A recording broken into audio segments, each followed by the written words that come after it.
Welcome to the 6th-round award-winning journalist for MMA Junkie and USA Today, John Money Morgan, live in Las Vegas, Nevada. I'm Navid Razi for MMA Weigh-In here in Dallas, Texas. And John, another controversial stoppage again to a rule that I think both of us would agree is a little ridiculous. Melvin Guillard threw a pair of knees to a downed Ross Pearson, according to the rule. And head referee believed that Pearson's palm was actually touching the canvas and came in and gave a controversial stoppage, basically saying that it was a no contest. What did you think of the ruling at the time, and now that you've had a chance to go back and look at it? Yeah, let me say first and foremost, I don't blame Mark Goddard for the decision he made. I mean, this was a split-second decision, heat-of-the-moment type action. I mean, things are happening, bam, bam, bam, super fast. And to be honest with you, I mean, going back and even watching it on instant replay, it's almost impossible to determine where exactly the hand was. You know, was he down? You know, the knee itself, was it on the ground? So let me start first and foremost by saying I don't blame him for the decision that was made.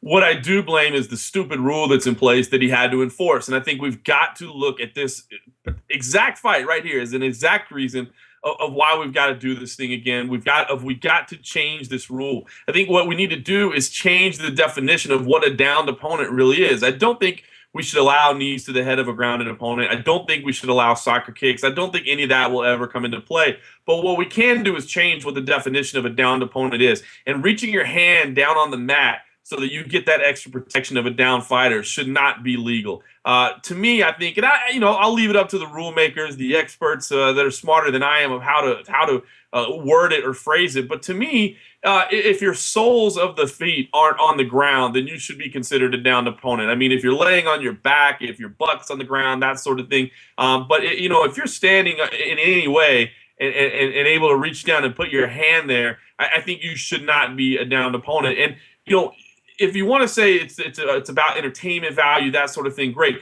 But let's look at it from a very practical standpoint. The UFC did a fantastic thing by paying these guys their win bonuses, even though neither fighter technically won. I'm sorry, I don't believe there's another promotion on the face of the earth that would do that. So, 99 times out of 100 that this happens, these guys are going to lose out on money. And now they're going to do the rematch, which from a fan perspective is fantastic. But I know Melvin's not happy about it. He's got to wait till March to do this fight again. And I think he wanted to do something a little bit quicker. I think he has some, financial issues with some family that he's trying to help that he can't do now. So, whether you want to take the entertainment value or not, let's look at it from a very practical point of view. This issue is costing fighters money, and I think it's got to be fixed. Yeah, and that's a good point you mentioned, John, about the UFC going ahead and giving the win bonus to both of these guys.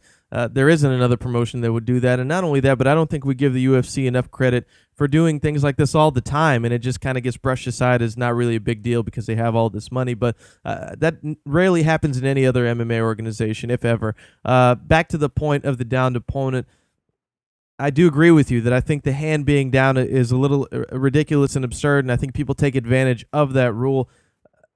I don't think either one of us want to see knees and kicks to downed opponents, as you mentioned, laying on their side or on their back.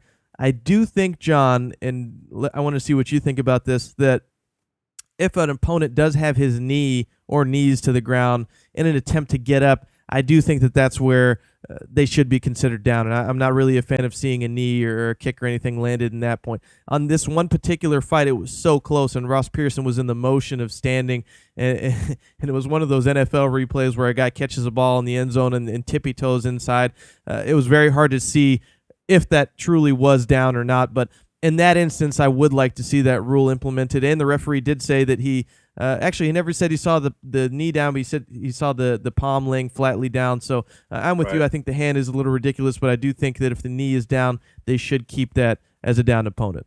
Yeah, I agree with you. No, I think that's fair enough. I mean, in this situation, it might have still been close because he was kind of on the way up. But yeah, the knee being down. But, then again, that would fit right back into my initial definition, the soles of the feet. Obviously, it's a little, unless you're extremely flexible, difficult to have both the sole of your foot and your knee on the ground at the same time. So, I think that definition would work well. Knees to the head of a grounded opponent, I'm okay with. The whole wrestling atmosphere would be great. You can't stall out, but I don't think it'll ever happen. Soccer kicks, no, I'm sorry, it's not sporting, but we've got to fix this. Even if we leave things the way they are in terms of the strikes, we've got to fix the definition. All right, there you heard it from Commissioner John Money Morgan in Las Vegas. Hopefully, we will get this change. It is a pretty ridiculous rule, especially when you see some guys who have their legs completely straight and kind of bend over and just put a finger on the ground just to avoid taking knees. But it is in the rules, and they're going to take advantage of it as long as it's in place. Hopefully, we will see that changed, along with many of the other issues that we have with these commissions, in particular judging. But that's going to do it for this episode of the 6th Round. For Navid, Razi in downtown Dallas, for John Money Morgan in Las Vegas, Nevada. Thanks for checking us in, and we'll catch you next week.